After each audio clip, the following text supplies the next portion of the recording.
Hi, my name is Richard with TAPS. We operate a platform for building and hosting progressive web apps.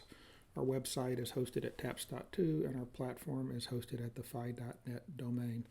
We want our customers to be able to export data collected in the platform to a Google Sheet.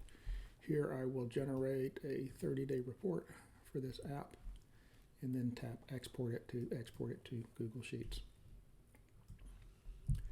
Then I will log in with my Google password.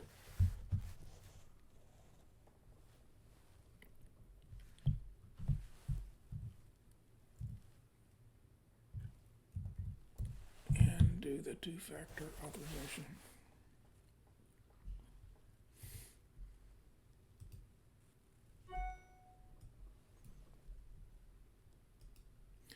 And here in this window, we can see this URL.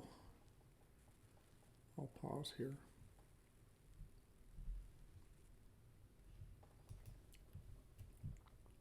Continue, and that's it. That completes the process. Thank you.